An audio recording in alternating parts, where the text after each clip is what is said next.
Hello বন্ধুরা, তোমরা কেমন আছো? দেখো আমি চলে এসেছি রান্নাঘরে। এখানে আমি নিয়েছি আলু কেটে নিয়েছি, কাঁঠালের আটি নিয়েছি, আর এখানে নিয়েছি আমি পেঁপে কেটে নিয়েছি, আর এখানে নিয়েছি লঙ্কা চিড়ে নিয়েছি। এবার আমি এটা একটা সবজি করবো, আর এগুলো আমি ডাটা কেটে নিয়েছি। এবার আমি রান্নাটা করব। কড়াই আমি বসিয়ে দিয়েছি, গ্যাস জ্বালিয়ে দিয়েছি। দেখো কড়াই জল শুকিয়ে গেছে। এবার আমি তেল গরম হয়ে গেছে। এবার আমি শুকনো লঙ্কা আর কালো জিরে দিয়ে দিলাম। লঙ্কা কালো জিরে ভাজা হয়ে গেছে। এবার আমি এখানে কাটা এই সবজিগুলো এবার আমি ঢেলে দেবো।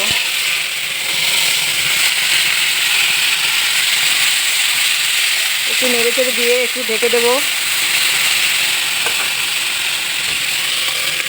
গ্যাসটা একটু কম করে দেবো, আস্তে আস্তে হবে। দেখো সবজিটা আমার অনেকটা সিদ্ধ হয়েছে। এর মধ্যে আমি এবার পরিমাণ মতো লবণ দেবো আর পরিমাণ মতো হলুদ দিয়ে নেব। এবার আমি একটু ভালো করে নেড়ে চেড়ে এবার আমি ডাঁটাগুলো দিয়ে দেবো।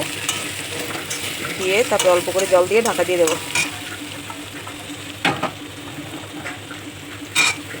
বন্ধুরা, ডাঁটা সিদ্ধ হতে বেশি সময় লাগে না, এই জন্য ওগুলো আমি ভালো করে কষিয়ে নিলাম।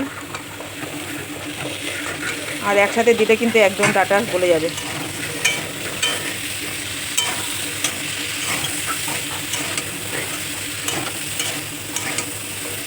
ভালো করে মিশিয়ে নিয়েছি।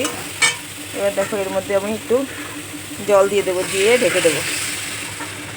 বেশি দেবো না, একটু মাখা মাখা করবো।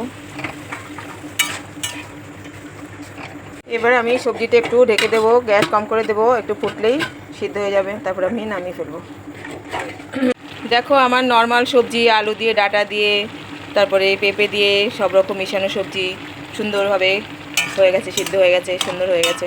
এবার আমি একটু এর মধ্যে একটু ধনেপাতা দিয়ে নেড়ে চেড়ে নামিয়ে ফেলবো। ধনেপাতা দিলে সবজির টেস্ট অন্যরকম হয়ে যায় বন্ধুরা, এই জন্য ধনেপাতা আমার খুব ভালো লাগে। এবার আমি নামিয়ে ফেলবো।